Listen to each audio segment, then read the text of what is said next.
We would like to thank a historian by the name of Gottfried Helmgast for providing us with some of this information. May Sigmar grant him swift passage to the Hall of Valor. We at the Tome of the Dead have always been interested in Sigmar, mostly because we couldn't believe there were humans in Warhammer.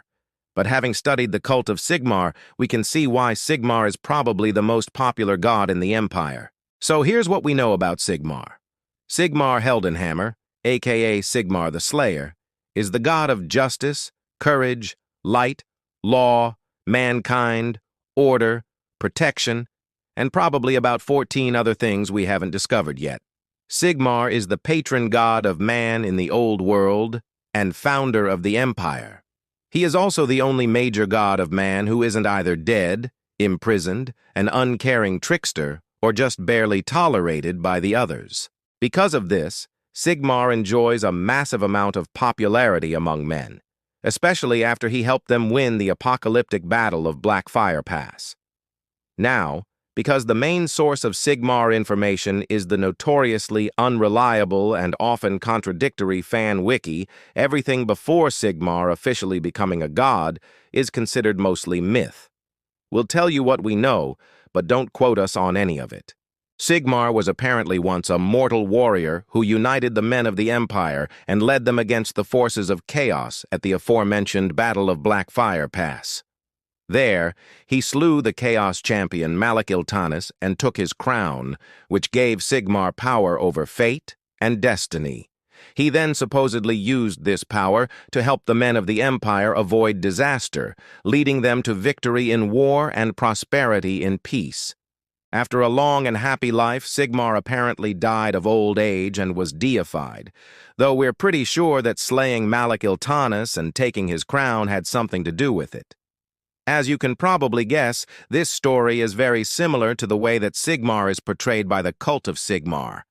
Sigmar is basically a human god who fights for mankind against the forces of chaos. He rewards those who follow the law, fight valiantly, aid the weak, and hates magic users unless they're Bretonnians. He has also been known to occasionally walk the earth in secret, aiding those who do good in the world, or testing those he favors. These secret appearances are usually done in disguise as a poor beggar, a commoner, or a fellow adventurer, and are meant to test the faith and compassion of those who encounter him.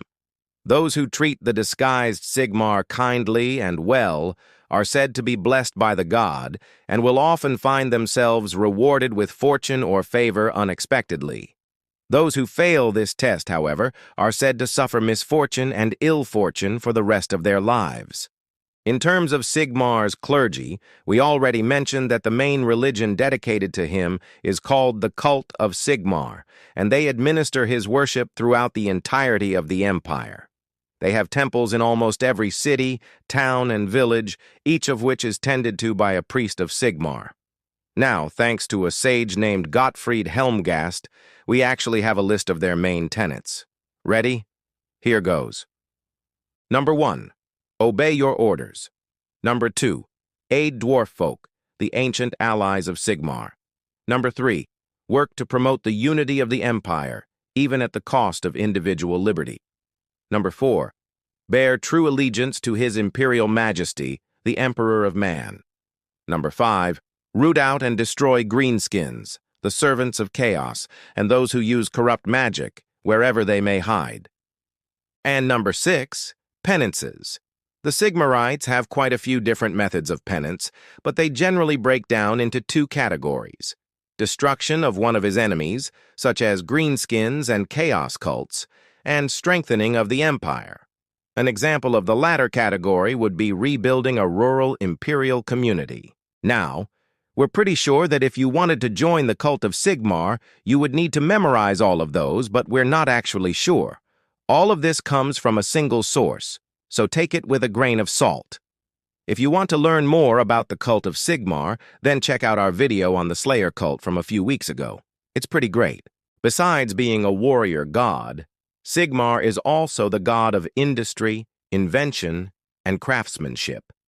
This is probably due to him creating the anvils of Heldenhammer, the legendary weapons that all slayers receive before going on their quest as well as the fact that he is responsible for the creation of the Empire in the first place.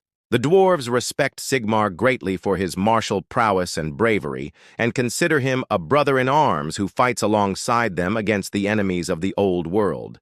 Sigmar also gets along with Mor, the god of death, and is on good terms with Rhea, the goddess of life. He is, of course, opposed to all of the Chaos gods, but his greatest enemy is Archon the Black, a powerful necromancer who seeks to overthrow Sigmar and bring the Empire into the grips of chaos.